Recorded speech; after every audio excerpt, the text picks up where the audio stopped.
እዚ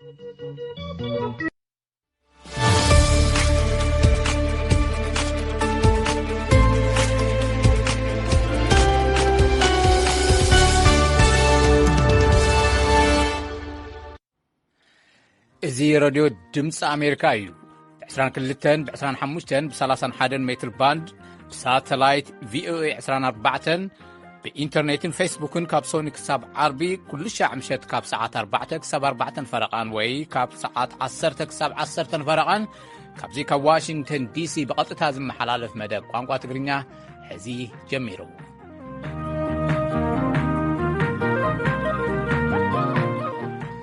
ከመይ ተምሲኡ ዝኸበርኩም ሰማዕቲ ናይ ሎም መዓንቲ ሰሉስ 2 ጥቅምቲ 2014 ዓመተ ምህረት ወይ 12 ጥቅምቲ 2021 መደብ ዘተኣናግደኩም ገብረ መድህንየ ዜና ብምቕዳም ፖላንድ ብዝምልከትን ኮቪድ ኣብ ኬንያ ጥዕና ኣእምሮ ስደተኛታትን ዝብሉ 2 ጸብጻባት ክነቕርበልኩም ኢና። መደብ ኣሜሪካና እውን ተቐሪቡሎ ኣብ ዝሓለፈ ሰሙን ዝጀመርናዮ ብዛዕባ ጣፍ ኣብ ኣሜሪካ ዝምልከት እዩ። ንኹሉ ምሳና ጽንሑ ፈለማ ግን ዜና ሒዙ ዘሎ ተወሎ ወለ ገብርኤል እዩ።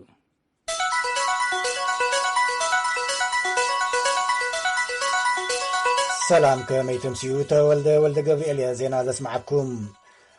ህወሓት ኣብ ዝቆጻጸሮም ከባቢታት ሰሜን ወሎን ጎንደርን ኮነ ኢሉ መሰረተ ልምዓታት ህዝቢ ኣዕንዩ ክብል መንግስቲ ኢትዮጵያ ከሲሱ። ሚኒስትሪ ጉዳያት ወፃኢ ኣብ ዘውፅኦ መግለጺ ኣሸባሪ ዝጸውዖ ህወሓት ወተሃደራቱን ተሓባበርቶምን ዝበጽሐ ኣኻል ይዘርፉ ምህላዎም ኣብቲ ከባቢ ዝርከቡ ሓረስቶት ሓቢሮሙና ክብል ገሊጹሎም። እቲ ሚኒስትሪ ኣብ መግለጺኡ ህወሓት ኣብ ልዕሊ ውልቀ ሰባት ኣውሪድዎ ካብ ዝበሎ ጉድኣት ብተወሳኺ ኣብ ብዙሓት ከባቢታት እቲ ማሕበረሰብ ዝጥቀመሎም ትካላት ኣዕንዩ ክብል ገሊጹሎም ከም ጸብጻብ ኬነዲ ኣባተ። እዚ ኣብ መንጎ ህዝብታት ኣምሓራን ትግራይን ጽልእን ቅርሕንትን ዝፈጥሪ ኢሉሎ እቲ መግለጺ። ህወሓት ብዛዕባ እዚ ዳሕራዋይ ክሲ ዝሃቦ መልሲ የለን። ቅድሚ ሎሚ ኣብ ዝሃቦ መግለጽታት ግን ዝቐርቦም ክስታት ብምንጻግ ተፈጺሞም ዝበሃሉ ክስታት ኩሎም ብነጻ ወገን ክጻረዩ ጸዊዑ ነይሩ። እዚ ሓድሽ መግለጺ ዝስማዕ ዘሎ መንግስቲ ኢትዮጵያ ብኩሉ ግንባራት መጥቃዕቲ ከፊቱለይ ክብል ህወሓት ንዓለም ለኸ ማሕበረሰብ ምሕጽንታ ኣብ ዘቕረበሉ እዋን እዩ። መንግስቲ ኢትዮጵያ ብዛዕባ እዚ ዝተባሃለ ሓድሽ መጥቃዕቲ ቀጥታዊ ምላሽ ኣይሃበን። እንተኾነ ሓላፊት ፕረስ ቤት ጽሕፈት ቀዳማ ሚኒስትር ዝኾነት ቢለኔ ስዩም ኣብ ዝሃበቶ ምላሽ መንግስቲ ኢትዮጵያ ኣብ ኩሉ ከባቢታት እታ ሃገር ንዝርከቡ ዜጋታቱ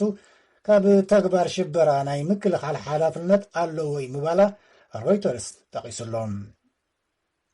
ቤት ጽሕፈት ሕብረት ሃገራት ኢትዮጵያ ንሓላፊት ዓለም ለኸ ትካል ስደተኛታት IOM ዘይተፈቐዳ ቃለ ምልልስ ገይራ ብምባል ካብ መዝነታ ተኣልያ ኣብ ዕረፍቲ ክጸንሕ መምርሒ ሂቡ። እታ ካብ ስራሓ ደስከለት ማውሪን ኣሽንግ ኣብቲ ንሓደ ጋዜጠኛ ዝሃበቶ እሞ ዳሕራይ ልሒኹ ኣብ ማሕበራዊ መራኸቢታት ክዘውር ዝቐንየ ቃለ ምልልስ ላዕለዎት መራሕቲ ሕብረት ሃገራት ኣብ ኢትዮጵያ ምስ ሓይልታት ትግራይ ከም ዝደናገጹ ዝገልጽ እዩ ነይሩ። ኣብቲ ተቆራሪጹን ዘይግቡእ መልክዕ ሒዙን ወፂኡን ዝበለቶ ቃለ ምልልስ ንሕወሓት ክትዘልፍን ንትግራይ ክትምለስ ከም ዘይትደልን እውን ትገልጽ እያ። ብተወሳኺ ህወሓት ኣብቲ ኩናት ከዕስክርዎም ብዝብል ሓሳብ ኣብ ስዑድያን ዝርከቡ መንእሰያት ናብ ሩዋንዳ ክስጎጉ ይሰርሑ እዮም ዝብል ክሲ ኣቕሪባ ነይራ እታ ሓላፊት ዓለም ለኸ ትካል ስደተኛታት። ብመሰረት ካብ ማእከላይ ቤት ጽሕፈት ዓለም ለኸ ትካል ስደተኛታት ዝወፀ መግለፂ እምበኣር ርእይቶ ማውሪን ኣሽንግ ንዘይሸራዊ መትከላት እቲ ትካል ዝጻረር ብምባል እዩ ካብ ስራሓ ክጸንሕ ወሲኑ ዘሎ። ኣብ ኢትዮጵያ ንጎረባብቲ ሃገራት ክወሃብ ካብ ዝተተለመ 1 ቢልዮን ፈልሲ ገረብ ንጅቡቲ ክወሃብ ዝተተለመ 2,000 ፈልሲ እንተነበረ እኳ ክንዱ ዝኣክል ዘትክል ቦታ ስለ ዘይተዳለወ 4,000 ንጅቡቲ ከም ዝተዋህበ ምምሕዳር ድሬዳዋ ኣፍሊጡ። እቲ ምምሕዳር ምስ ጅቡቲ ኣብ ትምህርትን ካልእ ማሕበረ ኢኮኖሚያውን ጉዳያት ድልዱል ምትእሳር ከም ዘለውን ኣፍሊጡሎም። ጅቡቲ ካብ ድሬዳዋ ከፊል ጽሩይ ማይ ከም እትረክብ ሰሓሸ ናብራ ዘናድዩ ነበርቲ ድሬዳዋ ድማ ብወገኖም መጸግዒቶም ጅቡቲኣ ይብል ወኪልና ኣዲስ ቸኮል ካብ ድሬዳዋ። ኣህጉራዊ ቤት ፍርዲ ሎሚ ኣብ መንጎ ሶማልን ኬንያን ዘሰሓሕድ መስመር ባሕሪ ብይኑ ክህብ ትፅቢት ይግበር ኣሎ። እቲ ናይ ሄግ ቤት ፍርዲ ንክልተን ዘዋስን ማይ ኣበይ ጀምርን ኣበይ ይወድእን ዝብል ውሳነ ክህብ እዩ። ሶማልያን ኬንያን ናይ ባሕሪ ግባኣኒ ብከቢድ ክሰሓሓባ ጸኒሐን እየን። ኣብ ልዕሊ ኣብ ሊብያ ዝርከቡ ስደተኛታት ዓቐኑ ዝሓለፈ ሓይሊ ምጥቃም ነይሩ ብዝብል መርመራ ክግበረሉ ሕቡራት ሃገራት ፀዊዖም ቅድሚ ሓደ ሰሙን ልዕሊ 4,000 ሰባት ኣብ መዳጎኒ ማእከላት ተጻቂጦም ተኣሲሮም ምንባሮም ተሓቢሩሎም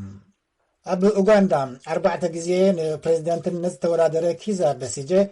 ብክሕደት ሃገር ቀሪቦ ዝነበረ ክሲ ብምስጢር ምውዳቁ ኣይገርመንን ኢሉ ዶክተር በሲጀ ድሕርቲ ኣብ 2016 ዝተገብረ ፕሬዝደንታዊ ምርጫ ተዓዊተ ኢሉ ባዕሉ ቃለ መሕላ ፈጺሙ ዝብል ክሲ ቀሪብዎ ነይሩ ሕጂ ግን እቲ ክሲ ቅድሚ 3 ዓመት ምስራዙ ንዓቃቢ ሕጊ ዝጠቐሰ ኡጋንዳ ዴይሊ ሞኒተር ጸብጺቡሎም በሲጀ ግን እቲ ክሲ ብምስጢር ምስራዙ ኣይገርመንን ይብል ፕሬዝደንት ኡጋንዳ ዩወሪ ሙሶቪኒ ኣንጻር ፖለቲካዊ ተቐናቐንቱ ገበናዊ ክሲኡ ከም መሳርሒ ዝጥቀም ኢሉ በሲጀ ኣስዒቡ ኪዛ በሲጀ ሕጂ እውን ንባዕለይ ቃለ መሕላ ንምፍጻም ዝገበርኮ ውሳነ ትኽክለኛ ውሳነ እዩ ምክንያቱ ኣብ ምርጫ 2016 ተዓዊተ ክብል ንቪኦኤ ተዛሪቡሎ በሲጀ ዝሓለፈ ሰሙን ምስ ካልኦት ብምዃን ሓደ ናብ ሰላማዊ ምስግጋር ዝደፍእ ዝበሎ ጥምረት ኣቂሞም ኣለዉ ኣብ ኡጋንዳ እዚ ድምፂ ኣሜሪካ እዩ ባንኪ ዓለም ዕዳ ድኻ ሃገራት ብ12 ሚእታዊ ምዕባዩ ከም ዘሻቐሉ ኣፍሊጡ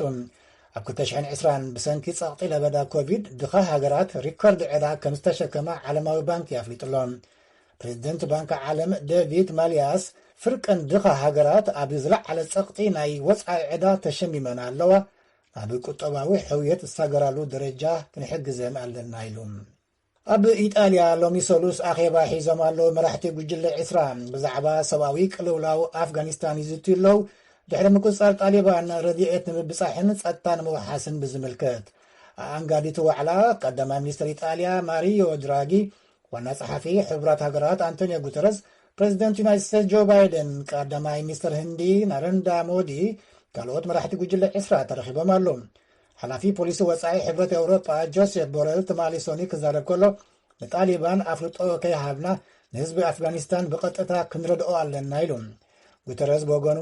ኣፍጋኒስታን ኣብ መንጎ ሞትን ሕየትን ያትርከብ ብምባል ብሰንኪ ሕማቕ ኣካይዳ ጣሊባን ህዝቢ ኣፍጋኒስታን ብጅምላ ክቕጻዕ የብሉን ኢሉ ኣሎ ኣብ መወዳእታ መራሒ ሰሜን ኮርያ ኪም ኡን ንተጻብኦታት ኣሜሪካ ዝዳረግ ዝተራቐቐ ወታደራዊ ሚሳይላት ክንሰርሕ ኢና ክብል ሓንሒኑ ኣስዒቡ ወታደራዊ ዕላማታቱ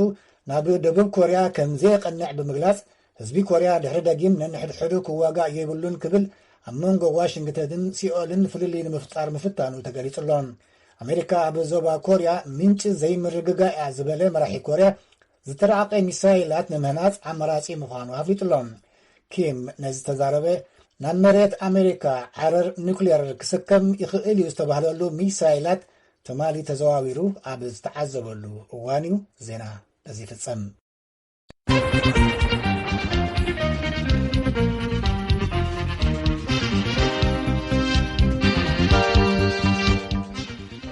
نمسجن تولن زينا زي راديو دمس أمريكا يناب تفلما يسابساب كنحلف سبسلطان حبرات أوروبا لعلن حقي اتحبرات بزملكت لعلواي بيت فردي بولاند نتي منغستي زهابو وسانة انت زيك ايرو اتهاجر عبال تحبرات كوينا مقصالا عب حادقا مهانو اتنكيغو هنري ريجولز لاخو سابساب سراف سهاية كم سعب كتار بويا بقمت خبابي حدا مئتشح زقاعن أبالنت حبرة أوروبا بولاند زدقفو سلفنياتات كابوارسون كالوت كبابتات بولاند تأخاخيبهم يوم كاباتهم حدا بريزيدانت بيت مخر حبرة أوروبا نبرن مراحل تقاوم بارتي مدرخ سيفيك زخوانو دونالد توسكير كابوهم نسوم نتزت أخاخبهم كأند قداي كقلسو كالو بشن بيت فردي لباس حق تخادينهم حق منقست تحيسهم بالعلواي مريحنة منقستي بولاند كاب حبرة أوروبا خطوات موسانو تقاومهم مخانهم يقلسو أبز حلفة سمون ديانو لعلواي بيت فردي بولاند حق منقست اتهاجر قبل علي حق حبرة أوروبا لعلنا خمزة لو دحر موسانيو اتتقاوم مستلعلة لعلنا حق حبرة أوروبا مسارة حبرة مخانز فلاتيو بزد ما سبسلطانات حبرة أوروبا قبل علي بولاند معك أب كمبرو كم زخلو كوميشنر فتح حبرة أوروبا ديدير رينرز أتنكيقوم. We are waiting now for new decisions of the Court of Justice about the situation in Poland. Also, نحنا بيت فردي بزعباتي أب بولند زلو قداي نزهبو وسانينا نتقبزلنا كابوغن نمعلتاو كل كلا جنزب زحاوسة معك أب كسعبي خليو يمزبلو እትኽልከላ መዓልታዊ ስጋብ $1 ሚልዮን ዝበጽሕ ክኸውን ይኽእል እዩ። እዚ ንጉዳይ ሕጊ ዝምልከት ውሳነ ፈለማ በቀዳማይ ሚኒስትር ፖላንድ ማቴውሽ ሞራቪያትስኪ ዝተበገሰ እዩ። ንፖለቲካዊ ኢዳእታውነት መንግስቲ ፖላንድ ኣብ ልዕሊ ኣካላት ፍትሒ ዝጥምት ካብ ሕብረት ኣውሮጳ ኣብ ወርሒ ሐምለ ዝተዋህቦም ክልተ ውሳነታት ከተግብሩ ፈቃደኛ ብዘይምዃኖም እዩ። እቶም ቀዳማይ ሚኒስትር ከም ዘይቅበልዎ ድሕሪ ምግላጽ ኣብ ፌስቡክ ፖላንድ ካብ ሕብረት ኣውሮጳ ናይ ምውጻእ ድሌት የብላን፣ እዚ ሓሳብ ጎዳኢ ባህላ እዩ ክብሉ ጽሒፎም እዮም። ደገፍቲ መንግስቲ እውን ሰልፊ ዝወጹ ኮይኖም መንግስቶም ንተግባር ሕብረት ኣውሮጳ ምቅዋሙ ትኽክል ኢሎም ይኣምኑ። ዚግሙንት ማርኒክ ዝተባህሉ ፖላንዳዊ ከምዚ ይብሉ። The threat of Poland leaving the European Union is overblown. Poland is a country ግቡእነት መሰላብ ዘይብሎም ተግባራት ግቡኦም ክኸውን ይደልዩ ከም ድላዮም ኢዶም ንኽእትው ክጥዕሞም መንታን እዮም ዝበሉ። ፖላንድ ካብ ሕብረት ኣውሮጳ ናይ ምውጻእ ዕድላ ኣዝዩ ዝዓበየ ምዃኑ ዝዛረብ ኣባል ርክብ ጉዳያት ወጻኢ ቤት ምኽሪ ኣውሮጳ ፒዮተር ቡራዥ ልዕሊ 80% ህዝባ ካብ ኣባልነት እቲ ሕብረት ከይትወፅእ ዝቃወም እዩ ይብል። ፖላንድ ኣብቲ ዝሓለፈ ዓመት ንመካሓሲ ኮቪድ ተባሂሉ ዝተወሰነላ $66 ቢልዮን ሓገዝ ሓዊሱ ውሽጣዊ ዕዳጋን ኣብ ገንዘባዊ ሓገዝ ሕብረት ኣውሮጳ ዝተመርከሰት እያ። ብምዃኑ እንተደኣ ነቲ ኣብ ስርዓት ፍትሒ ከተተግብሮም ዝተወሰኑ ነገራት ዘይተተግብር ኮይና ከም መጠንቀቕታ ሕብረት ኣውሮጳ ገንዘባዊ እቶታ ክቋረጽ ይኽእል እዩ። ንፖላንድን ሃንጋሪን ሓዊሱ ካልኦት ሃገራት ኣውሮጳ ኣብ ልዕሊ ሕጊ ናጽነት ሚድያ ምኽባርን መሰል ውሑዳንን በተደጋጋሚ ምስ ሕብረት ኣውሮጳ ተጓኒጸን እየን። The battle we have now is basically about will the European Union allow this to happen? ሕዚ ገጢሙና ዘሎ ቃልሲ ውልቀ መለኽቲ መንግስታት ደረጃ ምዕባልን ሕጊ ሕብረት ኣውሮጳን ብምስትንዓቕ ሰረት እቲ ሕብረት ክሽርሽሩ ዝደልዩ ሓይልታት እዮም ከምዚ ክገብር ዘገድድዎ ዘለው እዮም ዝበሉ ፒዮተር ቡራዥ። ቀንዲ ሰረታት እቲ ማሕበር ብመንግስቲ ፖላንድ ክድፈሩ ጀሚሮም ኣለው። ኣባል ሃገራት ኣብ ጎኒ እቶም ቀንዲ ሰረታት መምርሒ እቲ ሕብረት ጠጠው ክብላ ይግባእ፣ ተዘይኮይኑ ግን ሓደጉኡ ዝኸፍአ ክኸውን ይኽእል እዩ ክብሉ ሰበስልጣናት ሕብረት ኣውሮጳ የጠንቅቑ ኣለው።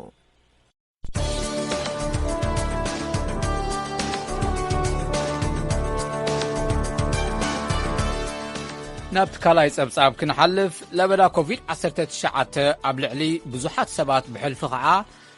ኣብ ከም ስደተኛታት ኣዝዮም ተኣፈፍቲ ዝኾኑ ከቢድ ኣእምራዊ ጸገም ጥዕና ኣውሪዱ እዩ። ትካላት ረድኤት ነቶም ኣብ ከተማታት ኬንያ ኣብ ማዕስከር ስደተኛታት ዝርከቡ ግዳያት ጸገም ዝኾኑ ክንክን ጭንቀትን ቅሳነትን ይግበረሎም ከም ዘሎ ገሊጹሎ። ወኪልና ብሬንዳ ሙሉንያ ካብ ናይሮቢን ዝለኣኸቶ ጸብጻብ ምንያ ኣፈወርቂ ክተቕርቦ እያ። ዓለም ለኸ ለበዳ ኮቪድ-19 ንኣማእታ ሸሓት ኣብ ኬንያን ካልኦት ሃገራትን ንዝርከቡ ስደተኛታት ንኸቢድ ጸገም ጥዕና ኣእምሮ ኣቃሊዕዎም ኣሎም።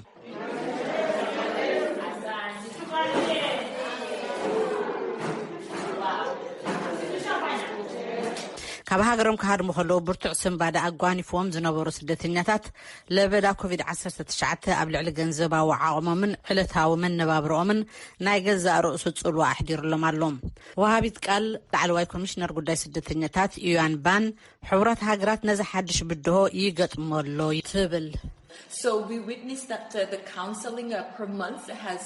significantly increased during the COVID-19 pandemic. ኣብ እዋን ለበዳ ኮቪድ-19 ብዝሒ ልገሳ ምኽሪ ኣብ ወርሒ ዝወሃብ ኣዝዩ ስለ ዝነሃረ ነቲ ዘጋጥመና ብድሆ ንምግጣም መጠን ገንዘብን ሓይሊ ሰብን ወሲኽና ኣለና። ተወሰኽቲ ሓኻይም ተወሰኽቲ ኣማኸርቲ ምፂና ኣበየ ቤቱ ምብጻሕ ድዩ ብቴሌፎን ድዩ ሓገዝ ከበርክቱ ስደተኛታት ድማ ከም ውፅኢቱ ኣገልግሎት ኣእምሮ ክንክን ክረኽቡን ተቓሊሶም ክዕወቱን ንምሕጋዝ እዩ ዝስራሕ ዘሎ እዩ ትብል። ምስ ደቂ ኣንስትዮን ቆልዑን ዝነጥፍ ክኢላ ሲና ኣእምሮ ሳይኮሎጂስት ኣልበርት ቹሞ ለበዳ ኮቪድ-19 ነቶም ስደተኛታት ንዝነበሮም ጸገም ክደግስ ገይርዎ ጥራይ ዘይኮነስ ሓድሽ ስክፍታት ጥዕና ኣእምሮ ኣስዒብሎም ኣሎ ይብል። Some of them have families, they have children, they are withdrawing from family members. ገሊኦም ስድራ ቤትን ቆልዑን ከለዎም ከንሱ ካብ ስድራ ቤቶም ርእሶም የግልሉ። ኣብ ገለ እዋን ድማ መንባር ትርጉም የብሉን ባህልቲ ይኾኑ ተስፋ ዝቐበጹ ሰባት ኮይኖም ኣለዉ ይብል። ሱስ ዓመት ዝዕድሚ ሩዋንዳዊት ስደተኛ ኤስፔራንዛ ሞካቺና ድሕሪ ዘጓነፋ ቁጠባውን ለበዳ ዘስዓበቱና ኣእምራውን ውድቀት ቀስ እናበለት መሊሳ ትለዓላላ ኣብ ኬንያ ካብ ዘሕለፍክውን 10 ዓመታት እዘን ዝሓለፈ 16 ሸዋርሕ እተን ዝሓመቃ እየን ክትብል እውን ትዛረብ vibaya sana hata kuna wakati unafika kwa juu ya mawazo unashikwa na ugonjwa huko unatarajia ኣዝዩ ብርቱዕ ጭንቀትን ቅዛነትን ስለ ዘለና ንዘይትጽበዩ ሕማም ክትቃላዕ ትኽእል ኢኻ ብዙሕ ስለ ዝጭነቕ ከቢድ ጸቕጢ ደም ሓዲሩን ኣለዉ እንትብል ከም ኤስፔራንዛ ዝኣመሰላ ደቂ ኣንስትዮ ብትካል ኬንያዊ ገባር ሰናይ ሮፊሽ ኬንያ ሓገዝ ኣእምራዊ ጥዕና ይረኽባ ኣለዋ ጠለብ እዚ ትካል ገባር ሰናይ ብሕልፊ ኣብ ከተማታት ንዝልግሱ ሓገዝ ካብ ግዜ ናብ ግዜ ይውስኻሎም بعد سلطان تتكال مالدرد كيمنتو سرحت تتكال بسنك لبدا كوفيد 19 متعررايك قبرلو زقدر كونتات تفتيرو خمزلو تزارب. Due to COVID, we are doing it on WhatsApp, where one who has a smartphone can access it. نواتساب نتكمل لنا سمارتفون زلو زخون سب كرخبنا يخليهم ورحاوين حدا أبالنا أقلقلوت نلقس نتساقم تساقط زلوون دك أنستيو أب محقازينا نركب تبل لعلواي كوميشنر قداي سدتنياتات UNHCR إذا أسرار حزي بحلفي أبتم أبسمينا وكينيا معسكر سدتنياتات زلو سبات بفيديو كونفرنس زو هابهم أقلقلوت وصيتاوي يخون كم زلو قليت اللهم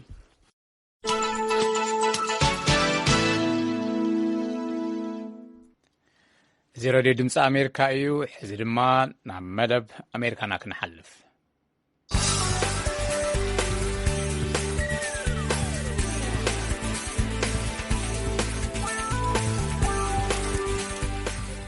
أب أمريكا أب استفلالي كفلق زاعتات سفاحتي حرشاتات طاف بمزرع زفلت إيرتراوي أمريكاوي أتو تصفى درار أب جزءات نيفادا تراي لعلي 600 هكتار طاف بمزرع كم زفري زحلف سولوس أبزقربك قداماي كفال مسمعنا يذكر نلومي موداتا كفالو دما بزعبات صفتن ربحان طافن كالوت و كواقعنا تولو ولا جبريلنا بنيفادا توقعيزو رخيب ولو كابت زحلفه زغصله لومي غصل حرا حجا نابتي تتقوملو دخوعي وي فرتلايزر كنكي تتقوملو فرتلايزر على خندي صفوف فيه فرتلايزر ناتو تطاح بعلوينا خم دخوع نتقملو هو تحاسر بعلو مس عصدنايو انتي تخون ندحريت تدربيو ابتي مريت يترف مالتي كم دخوعينا نتقملو نفراس ولا نخفت عين هونينا جن كال فرتلايزر لايك كم بوتاش كم اب ليكويد ام ماي حوسنا التي ارجي تتكنستيو خلنا نتي جرات نسوت حويسي يخدوي لذي زي طاف اورغانيكيو لك خمتا بعدنا زلا اورغانيكا حجي زريئ زلخو طاف نزمص عمت كاوي خطقم مالتي زي طاف زي كندي عمت كوينلو نا ايدنتيتي لو دي ان اي ايدنتيتي لو ناي سلام فود مخانو حجي هو سلام فود حجي زي GMO زبهال عمل كوتونيو GMO means the genetically modified food مالتي زنهنا جن خمتا زلاتا organic naturally تا مجمرة زمسا خيان طابكا بعلي نسندين زلا هو نسندين يتغيران نسندين لك بزيحن 10 كيلو زنبرا حجي خندي كوينن ستيل قصرين زلوا نمغبو خبقلو زدلي ابز عدي حرشا زلو سبجن مساي سممع قبرالو حجي نابتي طومون كيد حرايب مجمرتا تمصوف اللها انجرات بالعدليها سبتسب انجرات بالكثير دعنا انجرات مسقبكا جن انا زغل المنتهى هذا اللي خايه حجي اطلع امريكا لاقينا ناتو زلنا الذي وانا يتقمين يتعف تزاريب كازود ايكون تول غانينكا حتلن مري تزاريب كازود ايكون حجي ابز عدي سوبر فود تباهيلو له اب امريكا كان حجيز جمر زلو مخنياتو ابز عدي مغبناي امريكا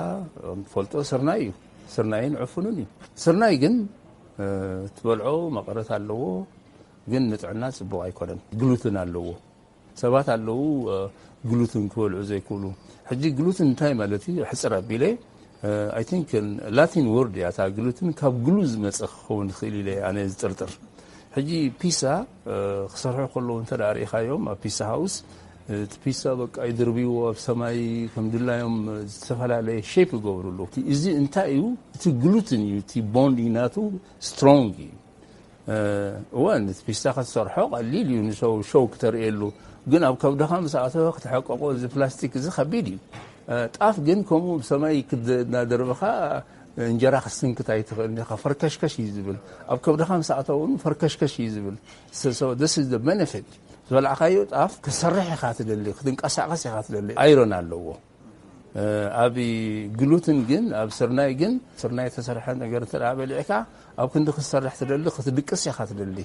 طاف እንደحلو لካ كن كتغوي خدنقساقس خاتللي ስለዚህ ቲ ጠቅምናቱ ሓደ ግሉትን ክበልዑ ዘይክእሉ ሰባት ሲሊያክ ዝበሃል ሕማም ይዘጥቅዖም ስለዚ ናይ ግድነት ሲሊያክ ዘለካ ሰብ ክትከውን የብልካን ኤቭሪባዲ ዝኾነ ሰብ ጣፍ ክበልዕ ይኽእል እዩ ሶ ሕጂ እቲ ጠቕሚ ናይ ጣፍ ዝኾነ ይኹን ብስርናይ ክትገብሮ ትኽእል ነገር ብጣፍ ክትገብሮ ትኽእል ኢኻ ናይ ኣሜሪካ ምግቢ እውን ኣብ ሬስቶራንታት ናይ ኣሜሪካውያን እውን ከም በዓል ብሽኮቲ ንብሎ ከም ኩኪስ ይኹን ከም ሲሪያል ይኹን ቁርሲ ይጥቀሙሉ ዝተፈላለዩ ዓይነት ናይ ምግብታት ይጥቀሙሉ ከም ቅጫ ከም ገለ ይጥቀሙሉ ስለዚ ንሱ ከመይ ኣሎ ዕዳጋ ንሱ እውን ኣብቲ ዕዳጋ ከኣትሎ ዶ ዝጠቕሙ ይርድኦም ኣለዉ ኣሜሪካውያን ኣፀቢቖም ርድኦም እምበሪ ሕጂ ነርካ ብኩኪ ፓንኬክስ ዝብልዎ ኣሎ ንጉሆ ቁርሲ ዝብላዕ ኣሎ ቅጫውን ይኸውን ፒሳ ሕጂ ምስ ፒሳ ሃት ንሰርሕ ኣለና ፒሳ ሃት ስታርባክስ ኣብ ስታርባክስ ከኣኒ ኣብ ቀረባ ግዜ ናይ ጣፍ ኩኪ ክህልዩ እዩ ኣንደር ሰላም ብራንድ ዝሓለፈ ዓመት 500 ኩኪ ሰሪሐ ኣነ ኩኪ ሰሪሐ ኣብ ሚኒያፖሊስ ኪችን ኣለኒ ኮመርሻል ኪችን ኣብቲ ስካይ ወይ ኣብ ዳውንታውን ሚኒያፖሊስ በቃ ፎቶዎ ማዓት እዮም ግን ጣፍ ዴሊኬት ስለዝኾነ ፓክ ክትገብሮውን ቀሊል ኣይኮነን ስለዚ ብዙሕ እናተመራመርና ኩኪ ፕላስ እዚ ናይ ፒሳ ሓርጭ ካብ ብፃዕዳ ጣፍ እንዳሰርሓና ኢና ወረታት እውን ኣሎ እንዲሁ ወረታት ናይ መገዲ ወረሎ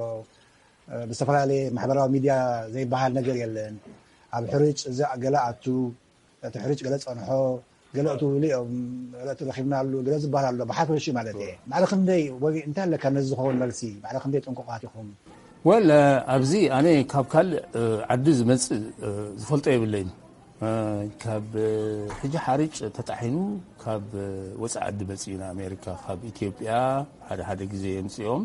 እዚ FDA ዝመርመሮ ይኮነን ግን ኣብ ፖርት ኦፍ ኤንትሪ ኣብ USDA ቸክ ገብርዎ ክእሉ እዮም እንተ ደኣኒ ጠርጢሮሞ ሪጀክት እውን ከዓ ክመልስዎ ይኽእሉ እዮም ኣብ ኣሜሪካ ግን ሰለስተ እንዳጣሓኒት ኣለና FDA ወርሒ መፅኦም ኢንስፔክት ገብርዎ እዮም ብጣዕሚ ሓደ መዓልቲ ሆፕ ትኸይድ ምሳይ ፅሩዩ እቲ ኢንግሪዲየንትስ ኣብቲ ክሻ ኣብቲ ባግ ኣሎ ኣብ ኣሜሪካ ኢንግሪዲየንትስ ሪኢኻ ኣብቲ ክሻ እቲ ሰላም ጤፍ ዝብል ዘሎ ኣብኡ ኒትሪሽን ፋክት ኣለዎ ፕላስ እቲ ኢንግሪዲየንትስ ጣፍ ተኮይኑ ጣፍ ክኸውን ኣለዎ ስለዚ ኣብ ኣሜሪካ ምንም ዝሕወሶ ነገር የለን ንህዝቢ ከተኣማምኖ ደሊ ምናልባት መወዳእታ ገሊአን ኣዴታት ንኣብነት ትጣፍ እንታይ ቀይሕ ድዩ ፃዕዳ ድዩ ከምዚ ሽኩር ኣለና ወይ ደም ብዝሕ ኣለና ዝሰማዓና እዚ ይብላ ኢኑ እሞ እስከ ንግዚኦ ሓኪም ኮንካ هو ጣፍ ንጥዕና ፅቡቅ ኣነ ብነፍሰይ ፈቲነ ምክንያቱ እንተ ደኣ ጣፍ በሊዕኻ ኤነርጂ ክህልወካ ሓይሊ ክህልወካ ሕጂ ኣነ ብዙሕ ገያሻይ እንደ ኣብ ሆቴል ኣብኣ ኮይነ ቅጫ ገብር እየ ተፈላለየ ዓይነት ጣፍ ኣሎ ቀይሕ ጣፍ ኣሎና ሰርጌን እውን ኣለና ናይ ቀይሕን ናይ ፃዕዳ ጣፍን ሰርጌን ኣለና ንዑ ከዓ ሰፈትይዎ ኣሎ ሕጂ ሰርጌን ሰፈትይዎ ኣሎ ምክንያቱ ገሊአን እንታይ ገብራ ጀሚረን ፃዕዳ ንበይኑ ገዚአን እቲ ቀይሕ ከዓ ንበይኑ ገዚአን ሓዋዊሰን ገብሮ እቲ ሰርጌን ግን ናቹራሊ ብሓንሳ እዩ ዝበቁል ናቹራሊ ፃዕዳን ፀሊምን ኮይኑ ስለዚህ هو ንሽኮር ጽቡቕ እዩ ምክንያቱ ቀልጢፉ ዝሐቀቕ ኣሎ ቀልጢፉ ዘይሐቀቕ ምግብታት ኣሎ ሕጂ ንሽኮር ሪኻ ከም በዓል ራይስ ከም በዓል ስርናይ ዝኣመሰለ ጽቡቕ ኣይኮነን ጣፍ ግን ኣነ ንገዛ ርእሰይ ኣግሂደ ክነገረካ ሽኮር ኣላትኒ ዳያቤት ግን ማኔጅብል እያ ጣፍ ስለዝበለ ኤክሰርሳይዝ ስለዝገብር ተመስገን ኣምላኽ ጽቡቕ ኣለኹ እሞ አቶ ተስፋ ካሕሳይ ድራር ዋና ሰላም ፉድስ ኣብዚ ኣብ ነቫዳ ከባቢ ከተማ ወኒማክ ኣለና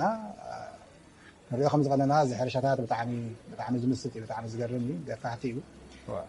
ክንዛረበሉን ክትሪኦን ፍልልይ ኣለዎ ብዓይንና ስለዝረኣናዮ ብጣዕሚ ዓብይ ምስክርነት እዩ ስለዚ ፅቡቅ ዕድል ምን ኢልካ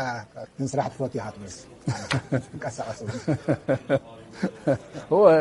صراحة فتي أنا ما سيتوقع حفت قرات خيد كريو تي نيتشر أنا ببروفيشن كمبيوتر ساينس تماهيري جن تماهيري الأمبر مبزحته هوتي ملو أبي نيتشر يزفتو الذي دسنا بلني يرسلحوا الصراحة زي تونا أنا جرجن عقبتنا تي زي إخلي مجمرة كاب عدم سيو كم زخونونا مثلا النيرو ኣብዚ ደረጃ በጽሕ ክሪኦ ከለኹ ንዓይውን ሓደ ግዜ ይገርመኒ እሞ እዚ ንኩልሃና ጠቕሚ እዩ ካብዝን ላዕለ ክኸውን ከኣኒ ተስፋ ኣለኒ ሕራይ ድምፂ ኣሜሪካ ከም ዝሰምዕዎ ፀናሕኩም ምስ ኣቶ ተስፋ ድራር ከም ገብሮ ፀናሕና ቃለ መጠይቕ ብትግርኛ ብዛዚምና ኣለና ምሳና ስለ ዝፀናሕኩም ነመስግን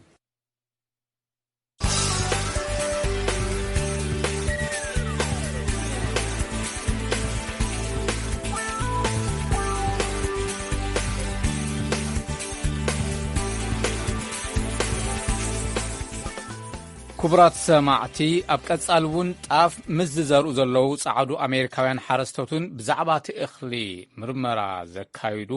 ዘካይዱ ዘለዉ ምሁራትን ዝተገብረ መደብ ተወለ ሒዝልኩም